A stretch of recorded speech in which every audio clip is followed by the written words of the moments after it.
Coming in, sources are telling India today that the government and the opposition have reached a consensus over the GST bill. India will become one trading zone. 3 years of implementation of the GST law has made us confident to take the following steps this year. We are now collapsing the rates to only 3. 0% for all the exempt items, 16% for a general rate which moves across all goods and services, and a 28% rate as sin tax for luxury items, for alcohol, for items of conspicuous consumption. What this will do is it will remove all the cobwebs and confusions that in the last 3 years have resulted in the limited litigation that came up.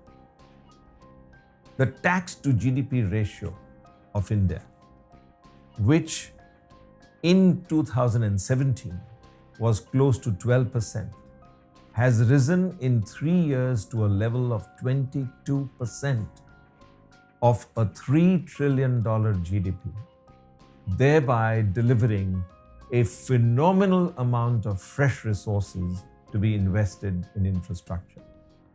The finances of all the state governments are in a shape that they had never experienced before. 50% and more of Indian states are either at a zero level of deficit or at a surplus. The rest are sensing that they can become fiscally resolute. The overall fiscal deficit of the central government has fallen to an unprecedented low of 1.75%.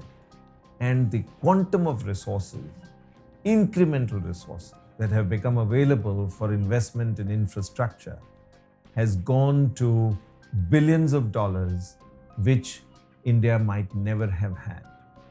The reputation of the country has grown so dramatically. We've had a 5-year bull run so far, and there is no reason why another 5 years of a bull run is not possible. In the light of all of this, what has been decided is that there will be no more exemption of 20 lakh and under turnover and no composition scheme. Both these, which were vitiating the smooth implementation and 100% compliance, have been done away with. And that will result in a further consistent reconversion of the informal economy into a formal economy. With marketization, formalization, and compliance as the watchwords, India is now on a secular growth path of enhanced resources coming naturally from the flow of commerce. And our GDP this year is expected to rise to 10%. And there's no reason why this 10% growth cannot continue. This is the outcome of perhaps the most dramatic reform that India has undertaken since its independence. For the first time, India is one trading zone. India is in the middle of the Committee of Nations in terms of tax to GDP ratio, and we are equivalent to large economies like China and Brazil, which have had a consistent 22% rate of tax to GDP.